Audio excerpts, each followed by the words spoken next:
Hello everyone, आप सभी लोगों का एक बार फिर से आपके अपने YouTube channel massive skill mechanical में स्वागत है। दोस्तों, आज के इस वीडियो में मैं आप सभी लोगों से एनएमडीसी जूनियर ऑफिसर का मॉडल पेपर आपसे डिस्कस करूंगा, तो प्लीज़ वीडियो को पूरा एंड तक ज़रूर देखिए। और मैं आपको बता दूं कि मैंने ये पेपर पूरा का पूरा एनएमडीसी के सिलेबस को ध्यान में रख करके बनाया है, तो वीडियो को एंड तक तो देखना ही है। और अगर आपको इस वीडियो का फ्री में PDF चाहिए तो उसके लिए आप हमारे टेलीग्राम ग्रुप को ज्वाइन कर सकते हैं। और अभी हमने लेटेस्ट अपना वेबसाइट लॉन्च किया है, तो वहाँ पर भी आपको कुछ मैकेनिकल के ऑब्जेक्टिव क्वेश्चंस और आंसर आपको देखने को मिलेंगे, तो आप वेबसाइट पर भी जाके एक बार चेकआउट कर सकते हैं। तो फिर चलिए बिना किसी देरी के शुरू करते हैं। तो आज का जो हमारा टॉपिक है वो क्या है, तो वो है आपका आईसी इंजन। ठीक है, हमारा टॉपिक क्या है, तो टॉपिक है हमारा आईसी इंजन यानी कि इंटरनल कंबशन इंजन। तो पहला क्वेश्चन है कि combustion in compression ignition engine is homogeneous, heterogeneous, both A and B, या फिर लैमिनार। तो बेसिकली आपको बताना है कि कंप्रेशन इग्निशन इंजन आपका बेसिकली दो टाइप का होता है। एक होता है आपका स्पार्क इग्निशन इंजन जिसे हम पेट्रोल इंजन बोलते हैं, और एक होता है आपका कंप्रेशन इग्निशन इंजन जिसे हम CI इंजन बोलते हैं। तो ये आपका पेट्रोल इंजन, ये आपका डीजल इंजन। तो डीजल इंजन में कौन सा टाइप का मिक्सचर यूज़ करते हैं, तो वो होता है आपका हेट्रोजीनियस, कंबशन हेट्रोजीनियस। और आपका SI इंजन का पूछेगा या पेट्रोल इंजन का, तो वो होता है होमोजीनियस। अब इन दोनों में डिफरेंस क्या है, तो देखिए होमोजीनियस जो रहता है वो बेसिकली आपका एक ही फॉर्म में रहेगा। इसमें अगर आपका जो लिक्विड यूज़ कर रहे हैं एज अ फ्यूल तो उसमें लिक्विड ही रहेगा। पर हेट्रोजीनियस में क्या होता है, आपको यहाँ पे लिक्विड प्लस गैस या फिर सॉलिड प्लस लिक्विड, या ऐसा दो कॉम्बिनेशन आप मिक्स कर सकते हैं, इसीलिए इसको हेट्रोजीनियस बोलते हैं।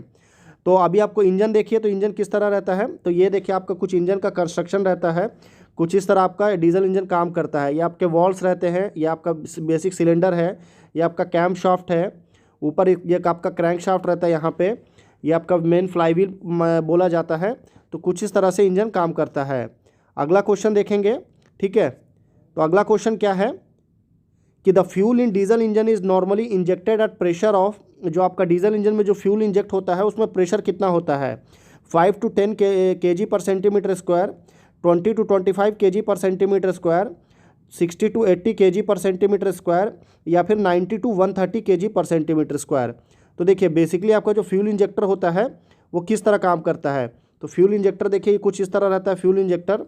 ठीक है, ये इसका कंस्ट्रक्शन यूनिट रहता है, यहाँ पर स्प्रिंग लगा रहता है जो कि इसको पुश करता है, और यहाँ से गैसेज जो है आपका फ्यूल इंजेक्ट फॉर्म में बाहर आती है। तो ये जो है इसका जो प्रेशर होता है वो होता है 90 to 130 किलोग्राम पर सेंटीमीटर स्क्वायर। तो ऑप्शन नंबर डी जो है वो करेक्ट आंसर होगा। ठीक है, आई होप आप समझ गए होंगे। अगला क्वेश्चन देखते हैं कि if one cylinder of a diesel engine receive more fuel than the others, then for that cylinder the exhaust will be smoky, exhaust temperature will be high, engine start over heating, या फिर scavenging occurs. तो basically बोल रहा है कि मान लीजिए आपके पास में 4 सिलेंडर है। ठीक है, तो 4 सिलेंडर में कोई एक सिलेंडर आपका ऐसा है जो कि आपका ज़्यादा फ्यूल ले रहा है। ठीक है, डेट रिसीव मोर फ्यूल, इस इंजन के अंदर में इसके अंदर ज़्यादा फ्यूल आ रहा है। रीज़न क्या हो सकता है, तो उसका रीज़न ये हो सकता है कि उसमें स्कैवेंजिंग होगा, यानी कि बर्न गैसेस जो है आपका, स्कैवेंजिंग किसको बोलते हैं, तो removing burn gases from the engine cylinder. तो अगर स्कैवेंजिंग बहुत अच्छा होगा तो उस केस में सिलेंडर में ज़्यादा फ्यूल आएगा। अभी देखते हैं उसका कंस्ट्रक्शन, देखते हैं कैसा रहता है। तो ये देखिए आपका यहाँ पे इस सिलेंडर की बात हो रही है, इसके अंदर में जब आपका स्कैवेंजिंग अच्छा होगा, आपका एग्जॉस्ट बढ़िया होगा, तो आपके पास में स्पेस ज़्यादा बचेगा, और जब आपके पास स्पेस ज़्यादा होगा तो वहाँ पे आप फ्यूल को ज़्यादा इंटर कर सकते हैं। ठीक है, क्योंकि गैसेज नहीं है तो आप फ्यूल ज़्यादा इंटर कर सकते हैं। अगला क्वेश्चन देखते हैं कि the accumulation of carbon in a cylinder result in increase of clearance volume, volumetric efficiency, ignition time, या फिर इफेक्टिव कंप्रेशन रेशियो। तो बेसिकली क्या बोल रहा है यहाँ पे कि तो compression accumulation of carbon in a cylinder, मान लीजिए आपका ये सिलेंडर है, सिलेंडर के यहाँ पर अगर आपका कार्बन फॉर्म हो गया यानी कि कार्बन स्टिक हो गया, तो उस केस में क्या होगा, क्या इंक्रीज हो जाएगा। तो जब कभी भी आपका सिलेंडर के पास में कार्बन स्टिक हो जाएगा ना, तो उसमें क्या होगा, इस केस में यहाँ पर अगर आपका कार्बन चिपक गया है तो आपका कंप्रेशन रेशियो बढ़ जाएगा, इफेक्टिव कंप्रेशन रेशियो। अभी कैसे बढ़ेगा, तो चलिए कंप्रेशन रेशियो का बेसिक फार्मूला क्या होता है, टोटल वॉल्यूम यानी कि swept volume plus clearance volume बटे क्लियरेंस वॉल्यूम, ये आपका कंप्रेशन रेशियो का फॉर्मूला है। अभी इस केस में क्या होगा, आपका जब एज में आपका क्या होगा, जब कार्बन जम जाएगा तो आपका स्वेप्ट क्लियरेंस वॉल्यूम जो है वो कम हो जाएगा। तो जब क्लियरेंस वॉल्यूम कम होगा तो आपका कंप्रेशन रेशियो जो है, ठीक है, वो अपने आप क्या होगा, इंक्रीज हो जाएगा। तो ये आपका बेसिक डेफिनेशन है, इस तरीके से आपको ध्यान रखना है। अगला क्वेश्चन देखते हैं, अगला क्वेश्चन क्या है कि the which of the following medium is compressed in a diesel engine cylinder. Diesel engine में क्या कंप्रेस होता है, बहुत ही ज़्यादा बेसिक क्वेश्चन है।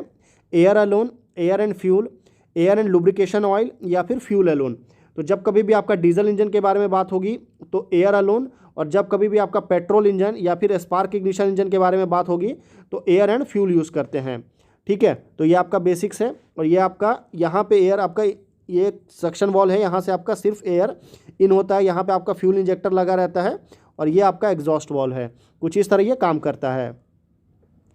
अगला क्वेश्चन है कि the air fuel ratio of the petrol engine is controlled by fuel pump, governor, injector या फिर कार्बोरेटर। तो ये भी आपका पेट्रोल इंजन का बेसिक क्वेश्चन है। तो एयर फ्यूल रेशियो जो है, जिसे हम शॉर्ट में क्या बोलते हैं, एएफ रेशियो, इस तरह भी क्वेश्चन आता है एग्जाम में।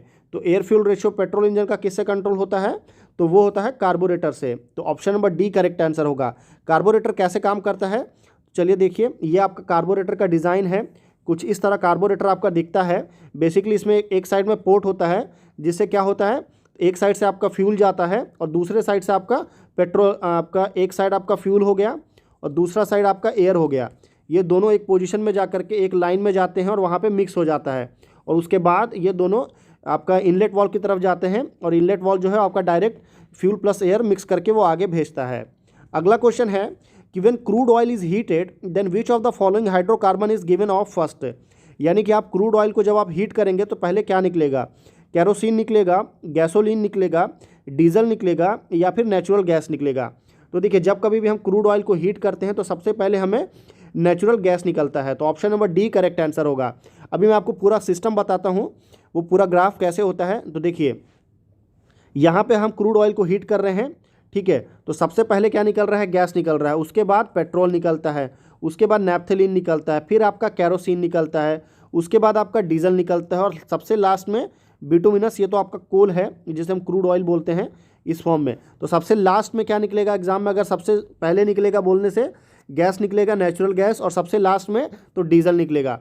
कभी कभी एग्जाम में आजकल क्वेश्चन ये बहुत कॉमन हो गया है नेचुरल गैस का, तो ये लोगों को याद रहता है, ठीक है।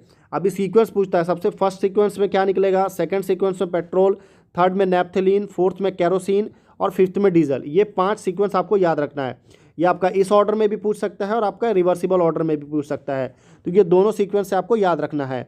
अगला क्वेश्चन देखते हैं, ठीक है, कि in diesel engine the compression ratio in comparison to expansion ratio is same, more, less या फिर वेरिएबल्स। तो बेसिकली बोल रहा है कि डीजल इंजन में कंप्रेशन रेशियो कितना होता है, तो CR जो होता है वो होता है आपका 15:25, और आपका एक्सपांशन रेशियो कितना होता है, तो एक्सपांशन रेशियो जो है, एक्सपांशन रेशियो वो होता है आपका 5:8। ये हम डीजल इंजन के बारे में बात कर रहे हैं, तो कंप्रेशन रेशियो जो है क्या हो गया, मोर हो गया, यानी कि ज़्यादा हो गया। तो ऑप्शन नंबर बी जो है वो करेक्ट आंसर होगा। अभी देखते हैं अगला क्वेश्चन कि most high speed compression engine operates on auto cycle, diesel cycle, dual cycle या फिर कार्नोट साइकिल। मोस्ट यानी कि ज़्यादातर हाई स्पीड जो CI इंजन होते हैं वो किस पर काम करते हैं, तो वो काम करते हैं आपका ड्यूअल साइकिल पर। तो ऑप्शन नंबर सी जो है वो करेक्ट आंसर होगा। अभी ड्यूअल साइकिल कैसे होता है, तो ड्यूअल साइकिल में 5 प्रोसेस होता है, और ड्यूअल साइकिल जो है आपका ऑटो साइकिल और डीजल साइकिल, जब आप इन दोनों को मिक्स कर देंगे तो हमें ड्यूअल साइकिल तैयार होता है।